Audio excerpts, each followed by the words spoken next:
ஸ்ரீ இராமாயணம் பாகம் 11. பரதர் அயோத்தி அடைந்தபின் ராமபிரான் சீதையுடனும் லட்சுமணனுடனும் புறப்பட்டு அத்திரி முனிவருடைய ஆசிரமத்தை அடைந்தார்.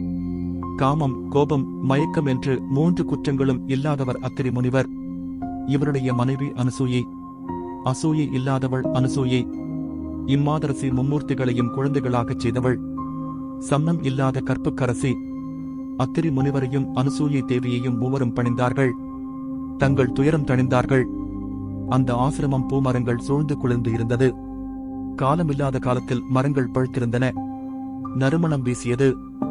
அத்திரி முனிவரும் அனுசுயா தேவியும் அவர்களுக்கு பழங்கள் தந்து பசியாரச் செய்தார்கள்.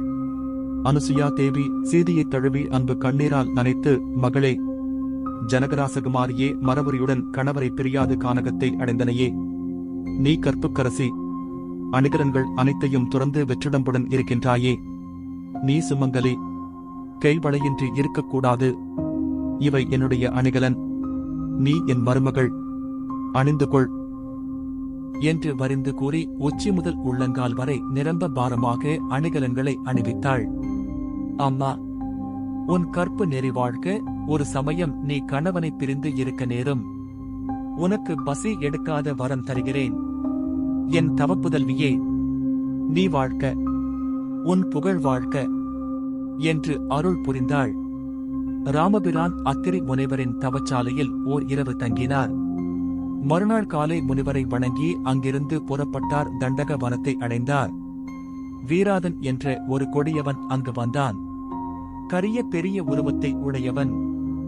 எதிர்த்து மன்னவர்களை கொன்று தின்று கொழுத்தவன். சமானம் இல்லாத ஆற்றல் படைத்தவன். தேர்களை மலைப்பாம்பில் கோர்த்து தேர்மாலை, புலி மாலை, யானை மாலை, கரடி மாலைகளை தரித்துக் கொண்டிருப்பான். அவன் முத்தலைச் சூலத்தை ஏந்தியிருப்பான். அந்த சூலத்தின் ஒரு புறத்தில் 16 யானைகளையும் நடுவில் உள்ள கதிரில் 32 சிங்கங்களையும் மற்றொரு புறத்தில் 16 யாழைகளையும் கோர்த்திருப்பான். சொடுகின்ற வணையை பிள்ளைகள் ஒரு குச்சியில் குத்தி வைத்திருப்பது போல. பசி வந்தால் ஒவ்வொன்றாக தின்பான். மீண்டும் யானை யாழைகளை பிடித்து சூலத்தில் குத்திக் கொள்வான். மலை போன்ற பெரிய உருவமுள்ள அவன் ராமலட்சுமணனை தின்னும் பொருட்டு வந்தான். சீதா தேவியை கண்டான். மையல் கொண்டான். ஆகா, இவள் என்ன அழகு! இவள் என்ன தங்கச் இல்லையா என்று கூறி கருடன் கோழி குஞ்சை கவருவது போல பிராட்டியாரை எடுத்துக்கொண்டு விண்ணில் பறந்து சென்றான். தேவி பதறி கதறி அழுதாள். ராமரும் லட்சுமணரும் அவன் மீது பானமலையை தூவினார்கள்.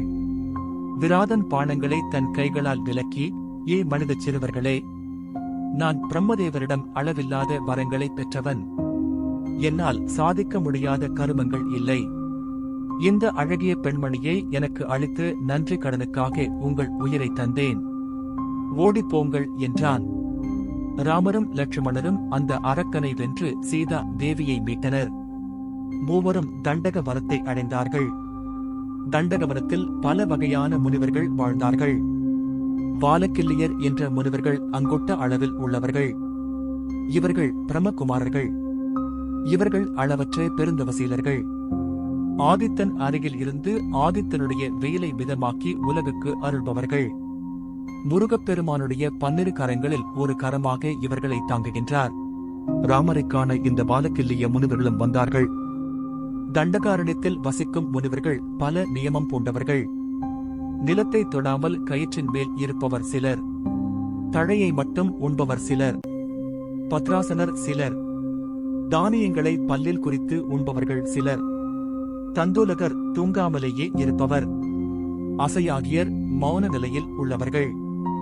இத்தகைய சிறந்த முனிவர்கள் ராவணாதி அவலர்களால் இரவும் பகலும் வேதனைப்பட்டு நிலை குலைந்து துயரத்தால் துள்ளி துடித்துக் கொண்டிருந்தார்கள். பல புலிகளுக்கு இடையே உழவும் மான்களைப் போல் துன்புற்றார்கள். இந்த முனிபங்கவர்கள் சாபானிக்கிரக சக்தி படைத்தவர்கள். இவர்கள் நினைத்தால் அசுரர்கள் அனைவரும் ஒரு நொடியில் அழிவார்கள். ஆனால் கோபத்தை வேருடன் களைத்து சாந்த சீலர்களாய் விளங்குவதனால் துயரம் அடைந்தார்கள். தண்டக வனத்து தபோதனர்கள் காகுத்தனை கண்டவுடன் கதிரவனை கண்ட கமலங்களைப் போல் அகமும் முகமும் மலர்ந்து மகிழ்ச்சி அடைந்தார்கள். ராமச்சந்திர மூர்த்தியே, உனக்கு அபயம், அபயம். இரக்கமில்லாத அரக்கர்களால் வேதம் ஓதுகின்றோமில்லை, மந்திர ஜெபம் செய்கின்றோமில்லை. தவம் புரிகின்றோம் இல்லை. அதனால் நாங்கள் அந்தணத் தன்மையை இழந்துவிட்டோம். எங்களை காப்பது நின் கடன் என்று கூறி சரண்டைந்தார்கள். ராமபிரான் தவமுனிவர்களே, இனி அரக்கருக்கு அஞ்ச வேண்டாம். என் கணை துணை புரியும். உங்கள் ஆசிர்வாதத்தால் ராவணாதி அரக்கர்களை அழிப்பேன். என் வாக்கு சத்திய வாக்கு. நான் பொய் சொன்னதில்லை.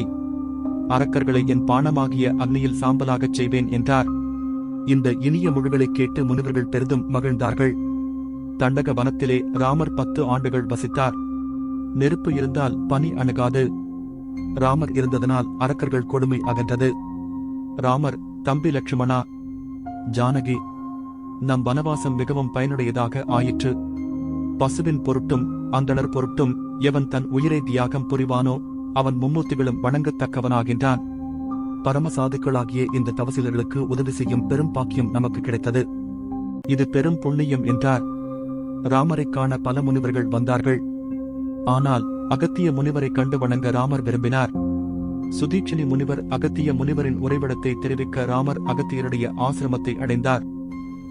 என்று முழத்தென் தமிழை உலகுக்கு தந்த பெருந்தவ முனிவராகிய அகத்திய முனிவர் ராமரை வரவேற்று ஆனந்த கண்ணீர் சொரிந்தார். ஆசியுரை கூறினார். நன்கு அவரை உபசரித்தார். சிவகீதையை உபதேசித்தார். சிறந்த வில்லையும் உயர்ந்த கணைகளையும் தந்தார்.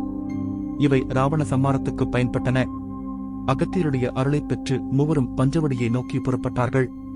காசிப முனிவருக்கு வினதை வயிற்றில் அருண பகவானும் கருட பகவானும் பிறந்தார்கள். இவர்கள் பறவைகளுக்கு வெந்தர்கள் தேவ பறவைகள். பேசும் திறமை படைத்தவர்கள். அருண பகவான் பேராற்றல் படைத்தவர். ஆதித்த பகவானுக்கு ரதசாரதியாக இருந்து கொண்டு பணிபுரிபவர். இவருக்கு சம்பாதி, ஜடாய் என்று 2 புதல்வர்கள். பல பல ஆண்டுகள் சடை போல் பின்னிக்கொண்டு நீண்ட காலம் வாழ்ந்ததனால் ஜடாயு என்ற பெயர் பெற்றார். இந்த பறவை மன்னன் ஒரு கருமலையில் பவளக்குன்று வீற்றிருப்பது போல கம்பீரமாக வீற்றிருந்தார். ராமர் அவரை கண்டு கொடிய ஒரு அரக்கன் பறவை வடிவில் நமக்கு இடர் செய்ய வருகின்றான் போலும் என்று எண்ணினார். ஜடாயு ராமன் லட்சுமணர்களை நெருங்கி, குழந்தைகளே, நீங்கள் யார் என்று வினாவினார். நாங்கள் தசரதகுமாரர்கள் என்று ராமர் கூறினார். இதைக் கேட்ட ஜடாயு, மக்களே, தசரதர என் உடன்பிறவா சகோதரன், அவன் நலமாக இருக்கிறானா என்று வினாவினார். ராமர், என் தந்தையார் பரகதி அடைந்து விட்டார் என்று கூறினார். இதைக் கேட்ட ஜடாயு பதை பதைத்து கண்ணீர் வடித்து உள்ளம் துடித்து புலம்பி எழுதார். தம்பி தசரதா, உன்னுடைய கொடைத்தனத்திற்கு கற்பகம் தோல்வியடைந்தது. உன்னுடைய குளிர்ந்த வெண்கொற்றக் குடைகளுக்கு சந்திரனும் தோற்றுவிட்டான். உன்னுடைய பொறுமைக்கு நிலமகளும் தோற்றுவிட்டாள். உன்னுடைய மறைவினால் கற்பகமும் முழுமதியும் பூமியும் மகிழ்ச்சி அடையும். நான் உடல், நீ உயிர். உடலை விட்டு உயிர் பிரிந்து விட்டது. இனி ஒருபோதும் வாழ மாட்டேன். குழந்தைகளே, தீவளர்த்திக் கொடுங்கள். நான் நெருப்பில் விழுந்தும் மாண்டு போவேன் என்றார். ராமர் அவரை நோக்கி, பெரியப்பா, நாங்கள் வாழும் பொருட்டு தாங்கள் மாளாது வாழ வேண்டும் என்று வேண்டினார். லட்சுமணர், தந்தையே, சிறிய தாய்க்கு தந்தையார் கொடுத்த வரத்தின்படி பரதனுக்கு நாட்டை அளித்து இவர் கானகத்தை அடைந்தார் என்றார். தந்தையின் சொல்லை பரிபாலிக்க தம்பிக்கு அரசை கொடுத்த உங்கள் தியாகத்தை மிகவும் பாராட்டுகிறேன்.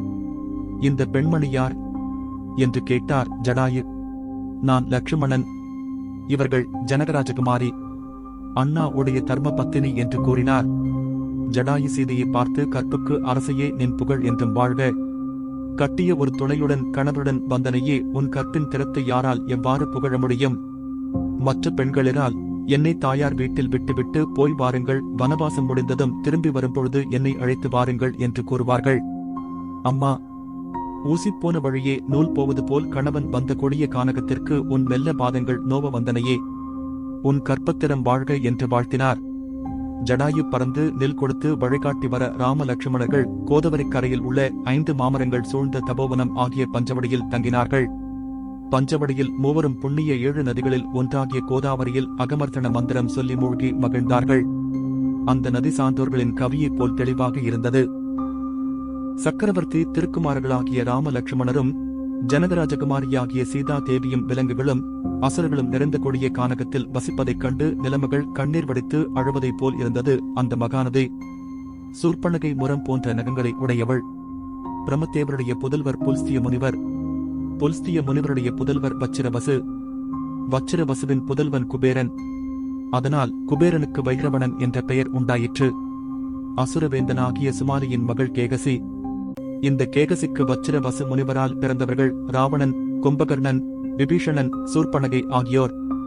ராவணனுக்கு தந்தை அந்தணர், தாய் அரக்கி. இவ்வாறு இரு ஜாதி ஒட்டப் பிறந்தவன் ராவணன். சூர்பனகை அசுர குலம் அடியோடு அழிய காரணமானவள். ராமாயணமாகிய காவியத்தை நீட்டிவிட்டவர்கள் 2 உதவாக்கரையான பெண்கள். ஒருத்தி கூனி, மற்றொருத்தி சூர்பனகை. ராமாயணமாகிய காவியத்தில் சூர்பனகை கலந்த பின் ஆரண்ய காண்டம், கிஷ்கிந்தா காண்டம், சுந்தர காண்டம், யுத்த காண்டம் என இந்த 3 காண்டங்கள் விரிவு பெற்றன. ஒரு மனிதனுக்கு நோய் பிறக்கும் பொழுதுவுடன் பிறந்து உரிய காலத்தில் வெளிப்பட்டு அவனை அழிப்பது போல் சூர்பனகை ராவணனோடு பிறந்து அவனை குலத்துடன் மூல நாசம் பெற அழித்துவிட்டாள். சூர்பனகையின் கணவன் பித்திச்சிவா. இவன் ராவணனை விட அதிகம் படித்தவன். இவன் இருந்தால் நமக்கு பெருமை வராது என்று எண்ணிய ராவணன் தங்கையின் கணவன் என்று கூட பாராமல் கொன்றுவிட்டான். கணவன் மாண்ட செய்தி அறிந்து சூர்பனகையும் மகிழ்ச்சி அடைந்தாள். நீ எங்கே சென்றாய், யாருடன் உறவாடினாய் என்று கேட்பதற்கு ஆள் இல்லை என்று எண்ணி மகிழ்ச்சி அடைந்தாள். சூர்பனகை அடக்குவார் என்று தன் விருப்பம் போல் திரிந்த அந்த இடம் ஜன்ஸ்தானம் என்ற பெயர் பெறும். ராவணனுடைய தாய் கேகசி. இவளுடைய தங்கை கும்பினசி. இவளுடைய புதல்வர்கள் கரன், திரிசிரன், தூஷணன். கரன் அரணிடம் அளவற்ற வரங்களைப் பெற்றவன், பேராற்றல் படைத்தவன். ராமர் வனவாசம் 13 ஆண்டுகளும் 2 மாதங்களும் கழிந்தன. எஞ்சியிருப்பது 10 மாதங்கள்தான். ஒரு நாள் ராமபிரான் அதிகாலையில் எழுந்து கோதாவரியில் நீராடி அதன் கரையில் ஒரு சந்தன மரத்தின் கீழ் அமர்ந்து எங்கும் நிறைந்த இறைவனை நினைத்து தியானம் செய்து கொண்டிருந்தார். அந்த கானகத்தில் அடக்குவாரின்றி விருப்பம் போல் திரிந்து கொண்டிருந்த சூர்பனகை அழகின் சிகரமாகிய ராமபிரானை கண்டாள். அவள் உள்ளத்தில் காமாக்கினை கொழுந்துவிட்டு எரிய தொடங்கியது. ஆஹா, இவர் என்ன அழகு! 1000 மன்மதர்கள் சேர்ந்தாலும் இவருடைய பாதத்தோளுக்கு நிகராகார். பிரம்மதேவன் பெரிதும் முயன்று இவரை அழகின் கருவூலமாக படைத்தான் போலும் புதிய வீட்டில் கண்ணேறு கழிப்பதற்கு தொடங்க விடுகின்ற விகார பதுமை போல் என்னை படைத்தான். இவரை அடைந்து இன்பத்தை நுகர்வேன் என்று எண்ணினாள். தன் மாய சக்தியால் அழகிய தங்கப்பதுமை போல் தேவ அரம்பை போல் வடிவத்தை எடுத்துக்கொண்டாள். அன்னம் போல் நடந்து ராமபிரான் திருமுன் நின்றாள். அவளை கண்டவுடன் ராமபிரானுடைய அடி மனம் தீயவள் என்று உணர்த்தியது. அம்மா, உன் வரவு எங்களுக்கு தீமை இல்லாமல் இருக்கட்டும். நீ எந்த ஊர்? உன் பேர் என்ன?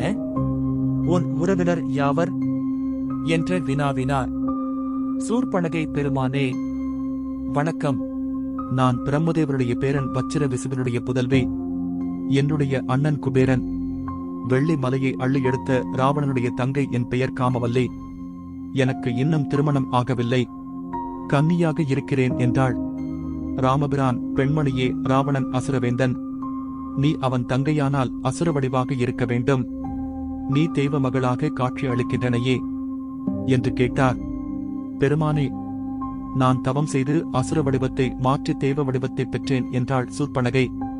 ராமர், பெண்மணியே, 3 உலகங்களையும் ஆளுகின்ற ராவணேசுவரனுடைய தங்கையாகிய நீ இந்த கொடிய காட்டினில் தனியாக வந்த காரணம் யாது என்று கேட்டார். தொடரும்.